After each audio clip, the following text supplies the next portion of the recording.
No programa de hoje eu recebo uma das mulheres mais corajosas que eu conheço. Edna Costa já passou pela prefeitura, está na Câmara e já entrou para a história da cidade ao se tornar a segunda presidente da Casa de Leis. Edna, primeiro, obrigado pela presença. Você sabe que eu sou seu fã, você sabe disso já há muito tempo.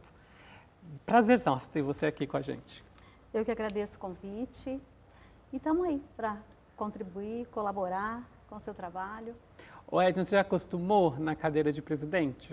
Já me acostumei. Já está super familiarizada? Sim. Eu acho que a gente, claro, tem um período, né, de adaptação, mas nada que uns 2 meses a gente já se habitua e tocamos em frente. A gente vai falar sobre política, evidentemente, em algum momento da entrevista, mas eu quero começar lá no comecinho. Queria voltar para a sua infância, Edna. A gente sabe que você tem uma história de muita luta, eu li tua biografia, você passou por muitas dificuldades e, de alguma maneira, você deu a volta por cima. Você é uma mulher corajosa, né? Acredito que sim. Não sou sertanesina, né? Até hoje eu procurei quem nasce em Santana da Ponte Pensa o que é. Eu nasci numa cidadezinha pequena chamada Santana da Ponte Pensa. Então eu falo que eu sou santanense da Ponte Pensa, de nascença, e sertanesina de alma e coração. Ô Edna, o que você guarda assim, de memória afetiva dessa época lá em Santana da Ponte Pensa? Bom, Orlando, a minha avó era parteira. Sério? Então nós nascemos, a grande parte dos meus irmãos em casa. Eu sou a segunda de uma família de 5 irmãos, nasci em sítio, adorava. A minha infância foi, assim, eu acho que difícil hoje ter uma infância dessa. Acho que as pessoas que têm esse privilégio de nascer em sítio, fazenda, natureza... Pé na terra, subir em árvore, é isso? Tudo, tudo. Eu praticamente fui uma moleca. A minha mãe brinca que não vencia comprar brincos para mim, porque eu perdia todos no pé de amora, pé de tangerina. Então eu tive uma infância muito feliz. Então esse período da minha infância até os 8 anos de idade, eu falo que foi um dos melhores. A gente não sabia dos problemas, então a gente vivia realmente aquela vida de brincadeiras. Minha família sempre muito unida, morávamos no mesmo quintal da minha avó paterna e todos os tios ali muito próximos, então foi uma infância muito gostosa. Ô Edna, e você na escola, assim, como que você estudou escola pública, como que... Na verdade, meu irmão, que é mais velho que eu, ele estudava numa escolinha mista que tinha próximo da fazenda onde a gente morava, que era de propriedade do meu avô paterno. E eu já lá dos meus 6 anos de idade, eu chorava para frequentar a escola. Então a minha mãe conseguiu ali, de tanto eu pedir, eu entrei na escola com 6 anos de idade, a primeira série. Então eu cursei ali a primeira, até a 3ª série, morando ali em fazenda. Nós íamos a pé, inclusive, para a escola, com a nossa sacola, com os nossos materiais. Foi uma época muito gostosa que a gente fazia crochê no intervalo, debaixo de árvores. As professoras ensinavam ali a lidar com crochê, com essas... Então, assim, foi muito gostoso esse período. O que você pensava nessa época, assim, para a vida? Eu acho que eu vou ser professora, ou já queria ser política? Olha, Orlando, acho que naquela época, né, muitos anos atrás aí, a maioria das meninas, elas se espelhavam muito nas professoras.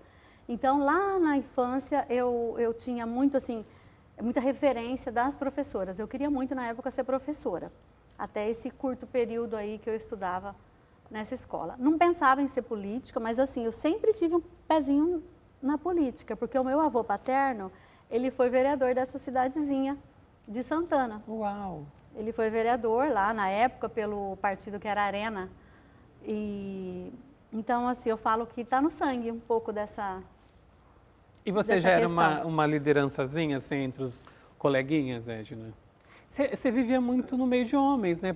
Você descreveu agora há pouco, antes de começarmos a entrevista, que você vivia com muitos meninos, né? Assim, era uma... Isso. Hoje, olha, tanto tempo depois, você está aqui com muitos homens também.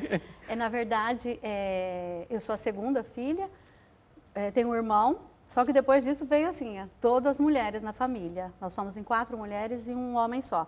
Mas os meus primos, né, a maioria ali, eu não tinha prima. Fui ter uma prima que aliás, também chama Edna, em homenagem a mim. Meu tio gostava muito de mim e colocou o nome de Edna também na minha prima. Mas ele e os outros tios só tinham meninos. Então, desde a infância, eu lidava ali, brigava muito, né, com os meus primos. Então, era uma disputa ali e aprendi a conviver com homens, eu falo, desde a minha primeira infância, e lidar com eles, né, saber lidar. Então, vamos avançar um pouquinho mais na história. E como você chega a Sertãozinho? Bom, é uma longa história. Meu pai deixou lá o interior, eu tinha praticamente 7 anos de idade. Meu pai resolveu ir para a cidade de São Paulo. São Paulo morava a mãe da minha mãe, a minha avó materna. Ela morava em São Paulo, trabalhava em São Paulo. Ela ficou viúva muito cedo e foi para São Paulo com um filho. Então, 2 dos filhos dela moravam em São Paulo. E meu pai resolveu deixar o interior assim para viver em São Paulo. Então, foi um período muito difícil da nossa vida, porque nós sempre, principalmente até para os meus pais, morar em fazenda, toda aquela situação ali, onde você tinha uma fruta fácil, era fácil cuidar, criar os filhos. Então, nós passamos um período difícil em São Paulo, ficamos por pouco tempo, pouquíssimo tempo em São Paulo, não me recordo assim nem se foi um ano, pouco tempo. E aí, como lá era muito difícil, meu pai precisava pegar metrô para ir para o trabalho, uma situação muito difícil, ele começou a sair para outros municípios à procura de melhorias, né, e para cuidar da família. Então, eu falo que nós fomos praticamente ciganos. Então, de São Paulo, nós fomos para... Eu já morei em Morro Agudo, já morei em vários municípios e fomos parar em Uberaba. Fomos para Minas. Eu falo que esse período foi mais difícil. É muito interessante a gente reviver, rememorar tudo isso, né, Edna? Porque você está visivelmente emocionada e a gente entende perfeitamente, porque às vezes as pessoas que estão em casa vê tudo isso e falam, nossa, ela está lá, glamurosa, deve ter um monte de gente por trás e não sabe dessa história. Eu acho que o programa tem justamente essa função também, de mostrar os bastidores, né? Senhor. Desculpa, e quando você foi para Uberaba, você teve uma experiência lá e logo na sequência veio para Sertãozinho, como foi? Não, meu pai foi trabalhar numa empresa que estava fazendo a construção de uma ponte.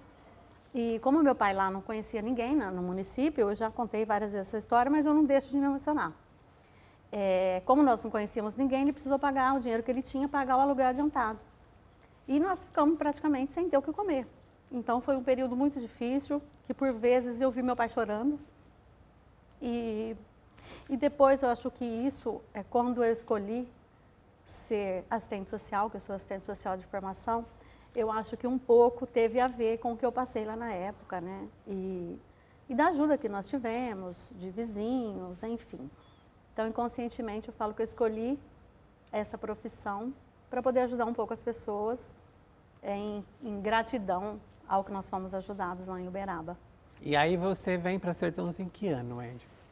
Olha, precisamente eu não sei agora. Mas década de 80? Sim, 90? Sim, 80. 80. Década de 80. E naquela situação, meu avô acaba vendendo lá a propriedade e acabou chegando aqui em Sertãozinho, meu avô paterno, juntamente com uma filha. E nós viemos aqui a passeio de Uberaba, nós viemos conhecer Sertãozinho, onde meus avós estavam morando. E meu pai gostou muito da cidade. Eu falo que meu pai também sempre foi um guerreiro, né? Meu pai trabalhou na lavoura, foi caminhoneiro por muito tempo. E conhecendo aqui o município, nós viemos de mudança para cá. Ele se estabeleceu aqui no município como comerciante. E dali para cá, muita coisa mudou, né? Inclusive a nossa situação. Meu pai é uma pessoa... Meus pais, né? Eu falo, meus pais têm uma gratidão imensa, são pessoas maravilhosas. Quem conhece, as pessoas que conhecem meus pais, eles se apaixonam. Que são pessoas com um coração gigante e se estabelecendo aqui como comerciante, as coisas foram melhorando. E aí, eu imagino que aí já está uma Edna mais mocinha, mais antenada da Sim. vida. E aí, nesse momento, você pensava em alguma coisa assim, tipo, estou vendo as dificuldades que minha família passou, vou, de repente, estudar tal área que eu possa ajudá-lo, não só eles, mas outras pessoas, ou não? Você ainda nem tinha esse olhar, Edna? Olha, eu tive vários obstáculos na minha na minha vida, inclusive na adolescência. Naquela época, o meu pai, como ele se estabeleceu como comerciante, ele não via a necessidade. Hoje ele tem completamente uma visão diferenciada, mas naquela época ele achava que os filhos tinham que trabalhar, ele não pensava muito no estudo. Então, assim, tive muita dificuldade para estudar, porque nós, como ele era comerciante, nós ajudávamos no comércio, e ele falava, o horário que nós tínhamos para estudar era meio regrado. Eu estudei assim na marra, precisei várias vezes ter esse embate com meu pai para ele me deixar estudar. E você já era assim, tipo, decidida? Decidida, tanto que eu trabalhava no bar o dia todo, no armazém que ele tinha, e ia para a escola à noite. Então, eu saía lá, morava no Alvorada, pegava meu materialzinho e ia lá para o Estanturde estudar, à noite. Fiz o ensino médio à noite no Estanturde. Entendi. Ô Edna, me fala uma coisa. Quando a gente... Eu vou voltar um pouquinho nessa parte que você se emocionou, mas eu prometo que não é por conta da emoção gratuita. Quando a gente passa por uma dificuldade como essa, você estava relatando, né, os períodos que você viveu. O que você aprendeu daquela etapa? Nem digo pensando em ser assistente social, mas o que você aprendeu? Tipo assim, quando eu for mais jovem, adulta, isso... Você fez algum pacto, assim? Tipo, eu nunca mais vou passar por situações desse tipo. Passando por aquela situação, você vê, a minha mãe, ela precisou trabalhar fora, tinha filhos pequenos. Então, eu e o meu irmão, nós tivemos que assumir uma responsabilidade muito grande, porque na época nós éramos criança. E nós estudávamos ali próximo da nossa casa, fomos morar num bairro pobre também lá de Uberaba, que é Leblon, e a escola ficava a 3 quadras da casa, então nós tínhamos que ir para a escola de manhã e à tarde a minha mãe pegava algumas faxinas e nós ficávamos cuidando da minha irmã, né, praticamente de um bebê, e ainda assim tínhamos que fazer os afazeres domésticos. E não era assim porque a mãe ou o pai obrigava você a fazer aquilo. Eu falo que era diferente, a gente queria ajudar os pais. Então, nunca foi um fardo para mim ajudar minha mãe nas tarefas domésticas e nem mesmo cuidar das minhas irmãs. Sempre foi um prazer, porque eu via a minha mãe naquela situação e eu e meus irmãos, a gente já tinha isso, dessa ajuda mútua. Então, meus pais nunca precisaram ficar obrigando a gente a fazer algumas tarefas. A gente via à noite que a minha mãe estava cansada, a minha irmã, ela colocava a cadeira para lavar a louça, que ela era muito pequena. Então, nunca foi nada muito imposto e obrigado. A gente fazia porque a gente queria ajudar mesmo, contribuir. Mas uma das coisas que eu sempre via, e às vezes eu me sentia um pouco, é na situação principalmente de... Hoje eu falo que eu sou um pouco consumista, principalmente na questão de alimentos. Eu falo que aquela falta, né, eu falava, Jesus, um dia eu vou poder comprar e comer o que eu quero. Eu também sou assim.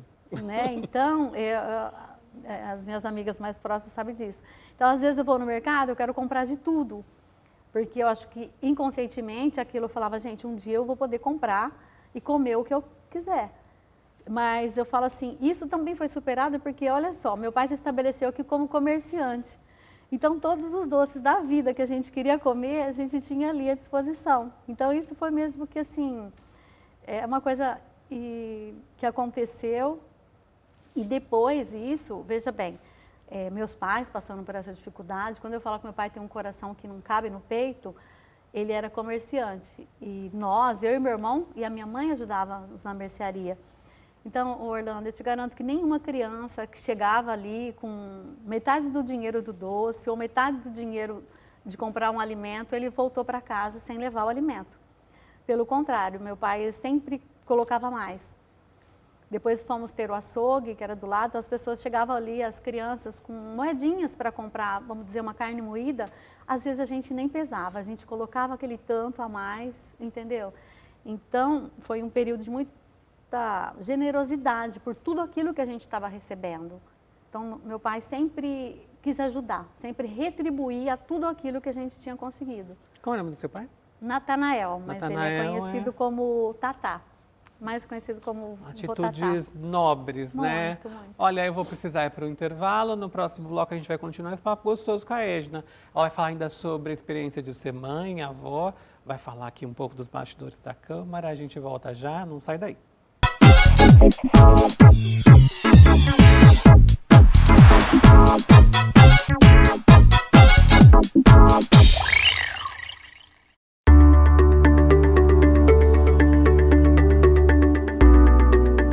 Prefeitura Municipal editou uma lei para que os munícipes, possam estar acertando seus débitos com o município. Você está retirando a máscara por estar numa distância segura.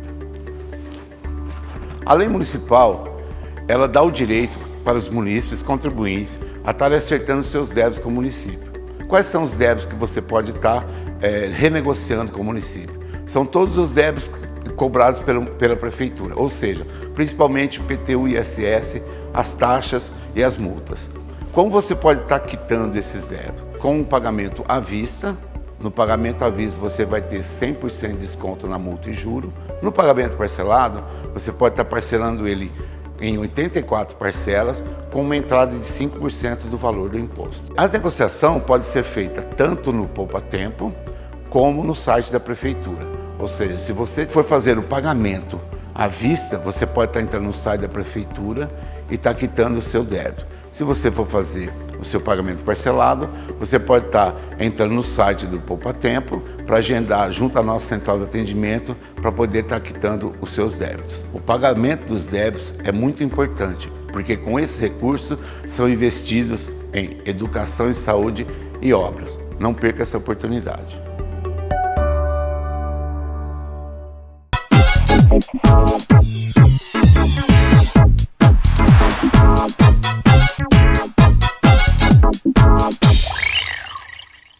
Já estamos de volta, o papo hoje é com Edna Costa e eu quero já entrar. Edna, quando você tornou-se mãe, você entendeu as brigas da sua mãe? Tipo, quando você for mãe, você vai entender. Mais ou menos isso? Exatamente isso, não é mais ou menos não, exatamente. Você tem 3 filhos? Eu tenho 3 filhos. Desde muito nova, eu sabia que eu queria ser mãe de 3 filhos. E no decorrer da minha história, da minha vida, eu tive 2 filhos e acabei passando por uma laqueadura. Então, assim, inconscientemente, eu sempre falava, eu queria tanto ter 3 filhos e tive só 2, né? Assim, no meu primeiro casamento, que é a Ana Paula, que hoje tem 31 anos, e o Fábio, que tem 30. Mas Deus tinha um propósito na minha vida que eu ia ter 3 filhos mesmo. E aí, depois de um longo tempo, eu tive o José Guilherme, meu terceiro filho. Fizemos fertilização e hoje eu tenho os 3 filhos. O José Guilherme hoje tem 14 anos. Então, o meu sonho se realizou. Te dá muito trabalho, uma filha adolescente? Não dá. Eu falo que, graças a Deus, a gente vê por aí muitos adolescentes, né, que dão muito trabalho. Eu, graças a Deus, fui abençoada com os meus 3 filhos. Eu não posso falar que eles deram trabalho ou que o José Guilherme dá trabalho. Você é uma mãezona ou uma mãezona chata? Acho que sou uma mãezona chata. Ô Edna, e aí você também tem 2 netas? 3 netas. 3 netas da minha filha Ana Paula. Porque o Fábio é solteiro, mora comigo, ele e o José Guilherme. E a Ana Paula tem 3 filhas, 3 Marias maravilhosas. A Maria Clara, de 5 anos, Maria Tereza, de 3, e a Maria Cecília, que agora, dia 10 de novembro, vai completar 1 aninho de idade. Eu vejo nos seus stories sempre, você posta fotos, você é vozona mesmo, babona, assim. Olha, eu gostaria de estar mais presente, viu, Orlando? Então, às vezes, eu sinto um pouco de ausência, por toda essa vida corrida que eu levo. Gostaria de ser aquelas vovós que ficavam realmente em casa para cuidar dos netos, mas eu não estou ainda nesse tempo, né, nesse período de poder ficar mais com as netas. Então, às vezes, eu me sinto um pouco ausente. Mas os poucos momentos que a gente se encontra, que a gente está junto, é bem intenso. Bom, você falou, vamos avançar para um outro lado aqui. Você falou que você fez serviço social, Sim. Que foi um desafio você cursar a faculdade. Foi um desafio. Né? E a gente sabe que no Brasil como é difícil as pessoas estudarem de um modo geral. E aí vamos avançar para o seu universo na política. Você, em 2009 a 2012, foi secretária da Assistência Social, né, de Sertãozinho. Para quem está acompanhando a entrevista de outros lugares, é uma pasta importante, é uma das pastas com orçamento milionário e é uma pasta que atende muitas pessoas, especialmente aquelas que são carentes. E eu sei que você foi um sucesso na época, você até hoje é lembrada por isso. Sim. O que mudou, Edna, da tua experiência de estar no executivo? Só voltando um pouquinho, de 2004 a 2008, eu já tinha trabalhado na secretaria como assessora da Secretaria de Desenvolvimento Social, Assistência Social, e depois vim assumir como secretária de 2009 a 2012. Então, foi um trabalho muito gratificante, um trabalho, eu falo, que ninguém faz nada sozinho. Nós tínhamos uma equipe de excelência, 2009 a 2012. Então, hoje eu falo que a gente consegue fazer aí um paralelo dos dois lados, né? Já estive no Executivo e hoje estou aí à frente do Legislativo. Totalmente diferente. O que você acha que mudou muito, Edna, dessa diferença? A diferença do Executivo Sim. para o Legislativo? No Executivo você tem o poder de executar as ações. Então você pensa, por exemplo, na época nós implantamos o Centro de Qualificação Profissional, que foi um sucesso. Então você pensa, tem a ideia da equipe, você consegue executar um programa que vai atender a população, ou você pensa no cartão alimentação, você consegue implementar. Então, várias ações e programas foram implementados naquela época. No Legislativo, você não pode executar nada. Você só sugere um anteprojeto de lei ao Executivo, os requerimentos, você fiscaliza o Poder Executivo. Então, essa é a diferença. Essa diferença de você poder executar e, desse lado, não ter o poder de executar. Você é muito querida nas classes mais humildes, né? Justamente desse período que você descreveu, que você trabalhou. O que você levou, o que você aprendeu nesse período, Edna? No sentido de conviver com a realidade dura e muitas vezes até cruel dessas famílias. Olha, Orlando, aí eu faço realmente aí um parêntese relacionado à minha infância. São ações que eu desenvolvi na época que, como eu passei aquela situação muito difícil lá atrás, a gente queria levar um pouquinho de dignidade para essas famílias que participam hoje dos programas sociais do nosso município, que são atendidas nos CRAS e CREAS. Eu falo que a gente tem que fazer de tudo para você poder levar um trabalho, um serviço de excelência para essas famílias. E muitas dessas famílias vivem à mercê dos programas sociais. E você poder, naquela época, oferecer cursos de qualificação profissional, às vezes as pessoas falam, mas você está ofertando cursos de manicure, de cabeleireiro, né? E é importante, eu falo que isso é importante, porque quando nós assumimos, lá em 2009, tinha famílias que ficavam à mercê da cesta básica há 20 anos. Então, é você poder dar a oportunidade daquela família gerar uma renda, mesmo que não seja, às vezes, para ela trabalhar numa empresa, enfim. Ela ali, ela fazendo uma unha no seu bairro, ou montando um salão de cabelo, ela não precisa ficar à mercê desses programas assistenciais. Então, você quebra um pouco desse ciclo, eu acho que isso é importante. Você tem uma frase que você usa muito aqui, que eu sempre observo, é que você fala que as pessoas querem dignidade, né? Dignidade, eu falo isso. Você dá um pouquinho de dignidade, porque a gente fala que é lógico, tem algumas famílias que ficam sempre à mercê dos programas de geração de renda, enfim. Mas se você conversar ou fazer uma pesquisa no geral, como a gente tinha o contato com essas famílias aí por longos anos, você sabe que às vezes o pai de família, ele não quer ganhar uma cesta básica. Ele quer ter o dinheiro no bolso para poder comprar um doce, um picolé para o seu filho ou um alimento. Então, eu falo que através desses cursos de qualificação profissional, você consegue emancipar um pouquinho. Na época nós tivemos cursos de gastronomia, nós tivemos curso de mestre de obras. Eu tenho mulheres hoje que eu conheço que se formaram na época e trabalham hoje como mestre de obras. Então, isso que é importante, eu falo que é gratificante. Perfeito. Edna, vamos ir para 2016? Bora lá. Bora lá? Você participou da campanha para vereadora naquele momento e você perdeu por um voto, né? E eu sempre quis fazer essa pergunta. Você chorou no dia que você descobriu essa informação? E mais do que isso, o que você aprendeu com esse um voto que faltou?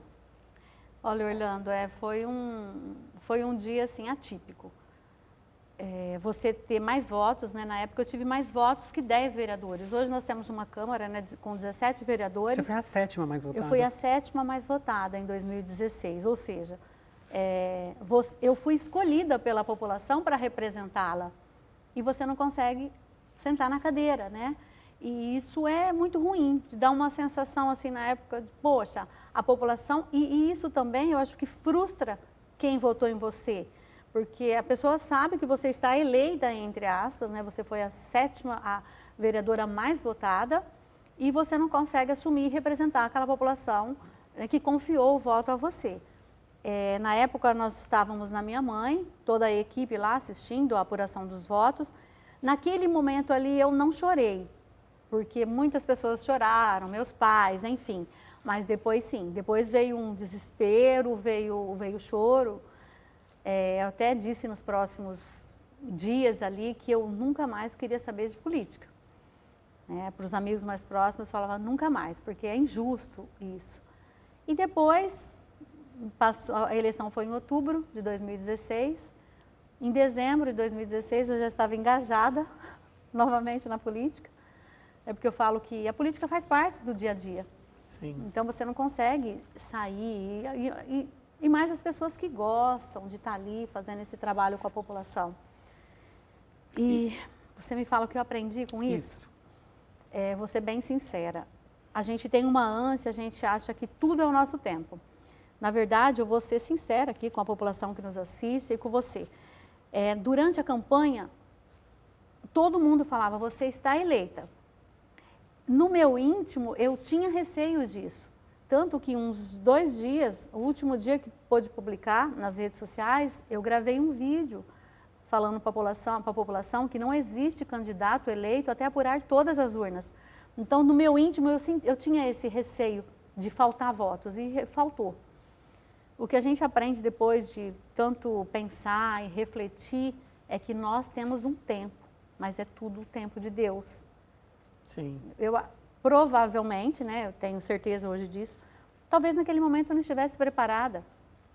E Deus me deu um pouco mais de maturidade, né, para pensar, refletir sobre várias situações aí e seguir depois o meu caminho.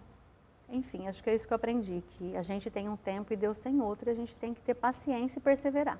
E a danada, gente, ela seguiu o caminho dela, porque em 2018 participou na candidatura para deputada federal e teve cerca de 13 mil votos.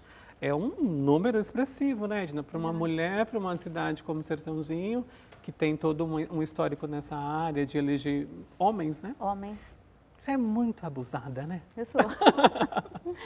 Em 2018, eu falo que a minha vida é permeada por desafios. Até no dia a dia. Quando a gente acha que vai transcorrer tudo tranquilamente, ali tem um obstáculo. Então, a minha vida, eu falo que sempre foi permeada por obstáculos e desafios. Em 2018, eu encarei o desafio quando fui convidada por um partido. Sempre tem que... Eu falo que, né, mulher, a cota, né? Então, às vezes, os partidos nos procuram simplesmente para cumprir a cota dos 30% das mulheres. Mas eu não encarei aquilo como só uma cota, não. Eu acho que nós, mulheres, não devemos nos ver como uma cota ou como mulheres laranjas, eu sempre falo. Mulheres cítricas, né? Eu encarei o desafio e fui para a rua verdadeiramente pedir voto e com a convicção que eu poderia ser eleita. Eu nunca disputo nada sem pensar que realmente pode dar certo. Eu falo que em todas as disputas você ganha ou perde.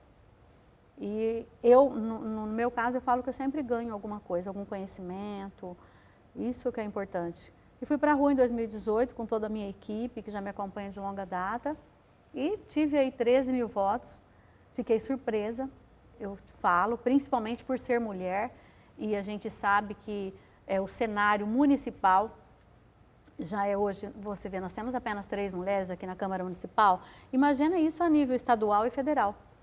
E tendo 13 mil votos, eu me senti mais uma vez assim, que a população realmente confiava no meu trabalho e queria para me representá-la. Ô Edna, eu vou entrar nesse campo porque eu acho que a gente precisa entrar nessa seara. As mulheres hoje em dia, você não acha que elas estão um pouco avessas à política? Você não acha que elas deveriam participar mais? Até a ponto de uma ajudar a outra, né? A famoso, com uma sobe e puxa a outra. Exatamente, Orlando. Eu falo que hoje muitas mulheres, elas não votam em mulheres. E a gente precisa mudar isso. Ou então a gente ouve muito as mulheres dizerem, política e religião e futebol não se discute. Não é que não se discute, a gente vivencia a política o dia a dia. Então eu falo que é muito importante as mulheres, principalmente as mulheres, eu falo que nós somos quase 53% da população. Deveríamos ter pelo menos os 30% de mulheres na política, e nós não temos. Um pouco que as mulheres não gostam de participar, por ser realmente um mundo machista, como no geral. Eu falo que não é só na política, mas principalmente na política, e as mulheres não gostam de participar, e às vezes não votam em mulheres. Eu não consegui entender ainda esse cenário, porque as mulheres não votam em mulheres, mas está na hora da gente começar a trabalhar, passar essas informações para as mulheres e chamá-las para essa união, para esse empoderamento mesmo. Empoderamento que eu falo é uma ajudar a outra mesmo, como você fala. É o tal da sororidade, essa palavrinha que confusa, mas que é isso mesmo, é a união entre as mulheres, né? As mulheres se uniam, os homens são unidos. Sim. Porque nós, mulheres, que somos a maioria da população, também a gente não se une para uma ajudar a outra. Isso é importante. Vamos entrar em 2020. Você, de última hora, resolve, vou ser candidata. A cidade cai, é isso. Você vai para as ruas, ganha e dias depois assume a presidência da Câmara, tornando-se a segunda mulher. Parece que o jogo virou, né? Então, olha, é incrível quando eu penso assim em 2020. 2020 eu estava aí na disputa, talvez para vir candidata a prefeita, talvez para ser vice-prefeita. E mesmo o partido que eu estava, nós já tínhamos ali um certo compromisso e eu falei, não, eu não vou sair candidata. Eu já disputei para vereadora em 2016, faltou um voto, acho que não era o momento. Enfim, tanto que acabou saindo pessoas da minha família, candidato a vereador. E então, por esse até motivo, por esse respeito aos familiares, eu tinha dado um passo atrás e me resguardado. Eu já estava ajudando na campanha do prefeito que eu estava trabalhando, ali nos bastidores, trabalhando com afinco. E o partido, aconteceram várias situações do partido que foi perdendo vereadores ali ao longo da campanha mesmo, e a pedido do presidente do meu partido, a pedido até de alguns familiares, amigos mais próximos, até do nosso candidato a prefeito na época, que era importante que eu saísse candidata a vereadora. Então, assim, falo que nos 49 do segundo tempo, acho que com 25 dias de campanha, onde todos os vereadores já estavam na rua com material, eu decidi sair candidata. Falei, não, eu vou colocar o meu nome à disposição novamente da população. E foi assim. Eu falo que na minha vida as coisas vão acontecendo assim, naturalmente. E foi assim, um sufoco, porque com 25 dias você já via todas as campanhas na rua. E como eu já tinha perdido naquela época, né, ficado de fora por um voto, então você sente um pouco de medo mesmo. Falar, não, eu vou ficar de fora novamente porque as campanhas já estão aí a todo vapor. Mas, como eu falo, na minha vida sempre foi movida por desafios, eu encarei o desafio. Falei, vou para a rua. Eu não tenho medo de encarar essas situações e mesmo que você perder, eu volto a falar. Num jogo se ganha ou se perde.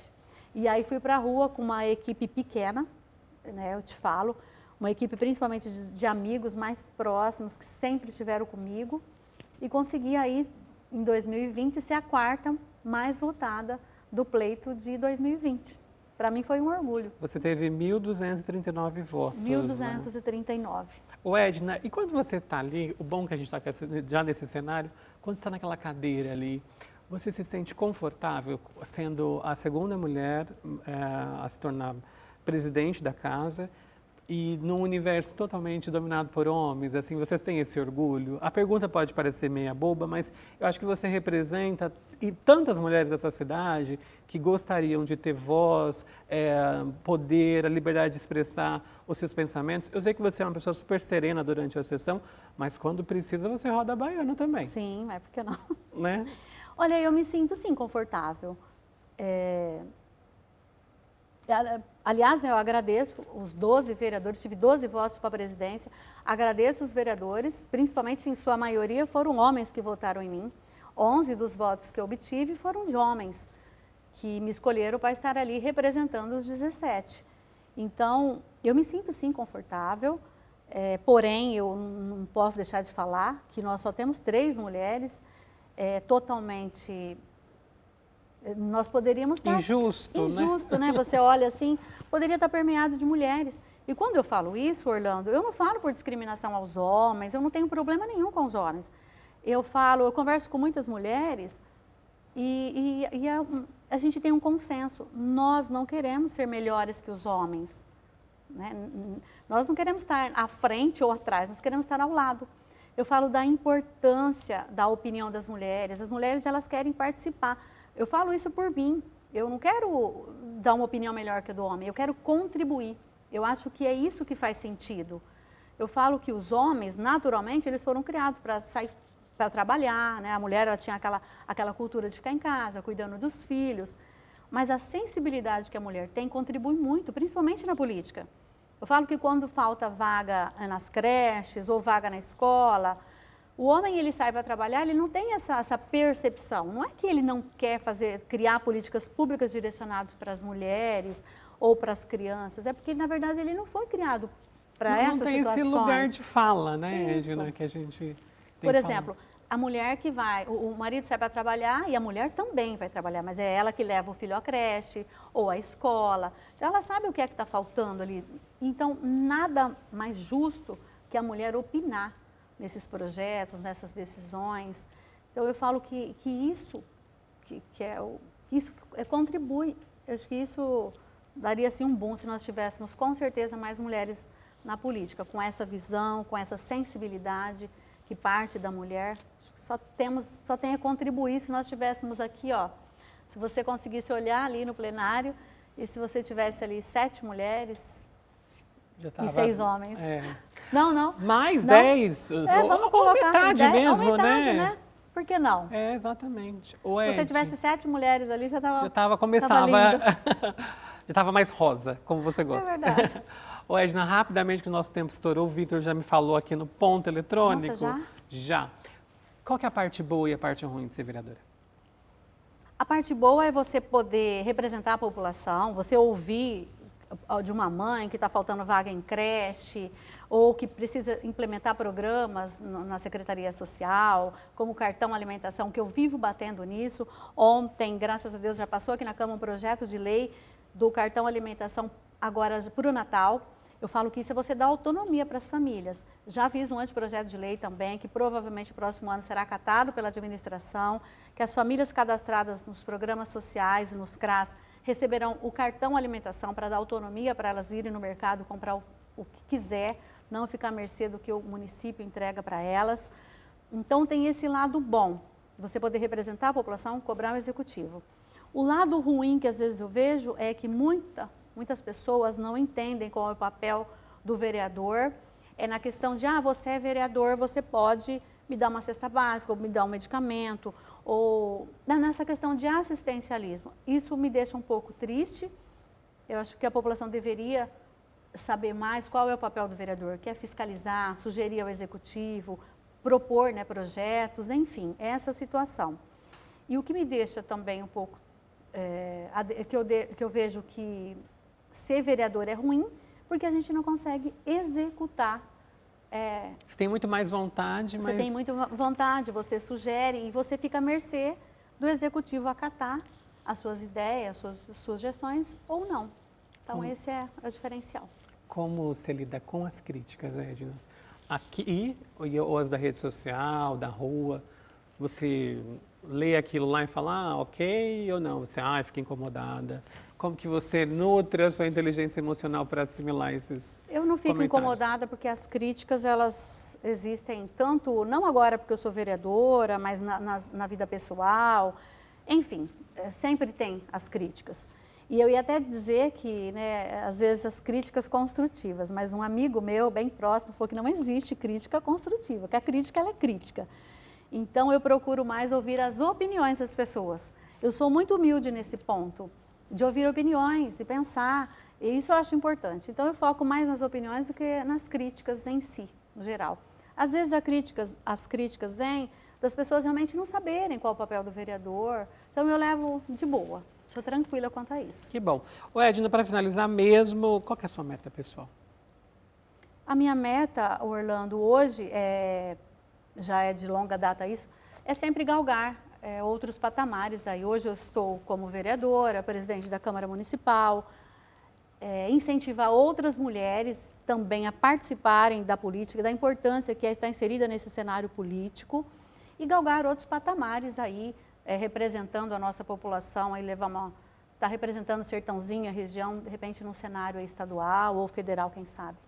E você está fazendo isso muito bem. Gente, só para uma informação, a Edna, nesses quase 11 meses à frente, como vereadora e também à frente da presidência da Câmara, ela conseguiu cerca de R$1 milhão do Bozella. Esse recurso vai ser utilizado para obras de infraestrutura, né, Edna? Isso.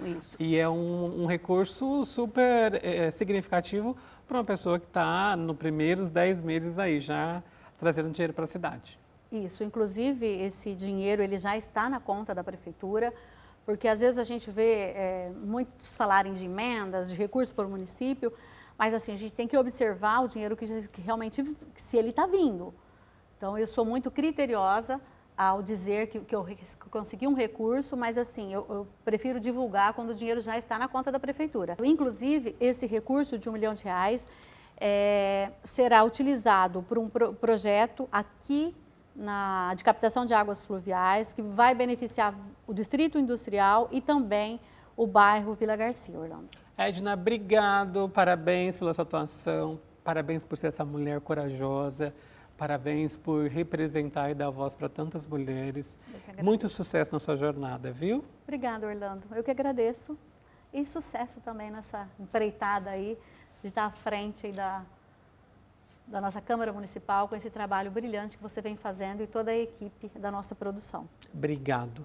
Bom, para você que acompanha até agora, a gente agradece o carinho da audiência, peço para que você continue acompanhando a programação da TV Câmara e como a gente faz com todos os vereadores, a gente agradece as assessorias que nos ajudam. Então, um beijo para o Bruno, para o Ticarrari, para a Thaís e para a Eliana. A gente se vê no próximo programa. Até lá. Tchau.